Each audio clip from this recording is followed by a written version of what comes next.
কতকাল আপনারা চুপ করে থাকবেন?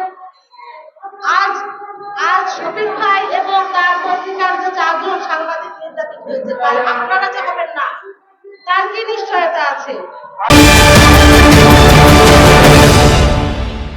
আর কতকাল আমাদের সাংবাদিকদের এখন গলা টুটি চেপে ধরে আমাদের কর্মকে থামিয়ে দেওয়া হবে? আমি জানি না। আর বাকি সাংবাদিকরা আপনারা আর কতকাল চুপ করে থাকবেন? আমি বলতে চাই যে সমস্ত সাংবাদিকরা আজকে নির্যাতিত হয়েছে, তারা কি সাধারণের মতো জীবন দিবে, তারপরে আপনারা বাকি সাংবাদিকরা ব্যানার নিয়ে দাঁড়াবেন নাকি এর প্রতিকারের জন্য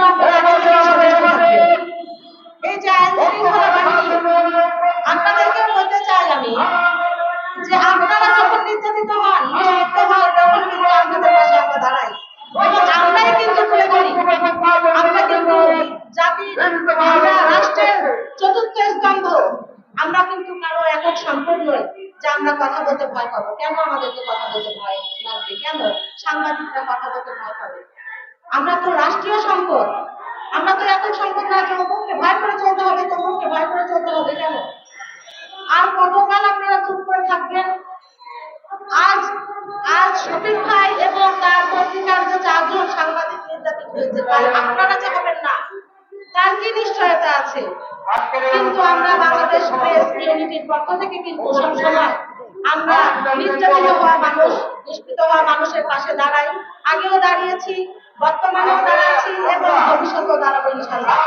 যেখানে অন্যায়, অত্যাচার, যেখানে নির্যাতন, সেখানেই বাংলাদেশ প্রেস ইউনিটি থাকবে, আছে, সারা জীবন পাশে পাবেন ইনশাআল্লাহ।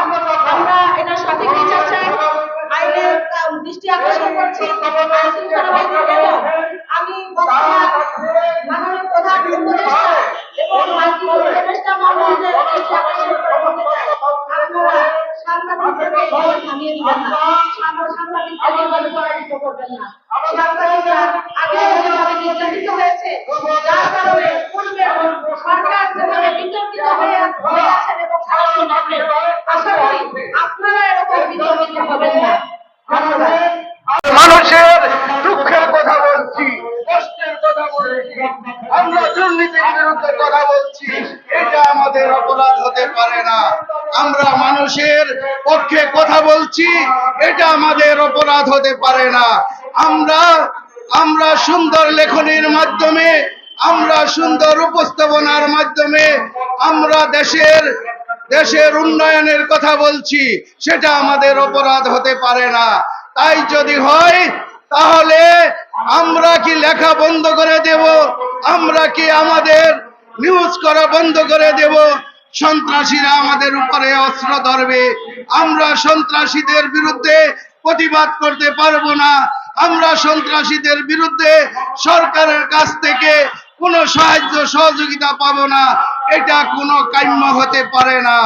সাংবাদিকরা দেশের এবং দেশের মানুষের শত্রু নয়, সাংবাদিকরা দেশের এবং দেশের মানুষের বন্ধু। আর বন্ধু হয়ে বন্ধুর বুকে চুরি চালায়। আর এই সরকার, যে কোনো সরকার, এই দেশের সাংবাদিকদের প্রতিকার করে না। সাংবাদিকদের উপরে যে অস্ত্র ধরা হয়, সাংবাদিকদের যেন কোন রকমের ক্ষতি না করা হয়, সেই ব্যবস্থা সরকারকে নিতে হবে। আর আমাদের সাংবাদিক সমাজ একত্রিত হতে হবে। আমাদের সাংবাদিকদের অনেক সংগঠন আছে, কোন সাংবাদিকের উপর আক্রমণ হলে কোনো প্রতিবাদ করতে দেখি না। এটা দুঃখজনক। আমি আমার বক্তব্য সংক্ষিপ্ত করছি। আমাদের ঊর্ধ্বতন আরো কর্মকর্তারা আছেন, তারা বক্তব্য দিবেন। আমি সর্বশেষ সাংবাদিকদের উপরে নির্যাতন বন্ধ করার দাবি রেখে আমি আমার বক্তব্য শেষ করছি। আল্লাহ হাফেজ।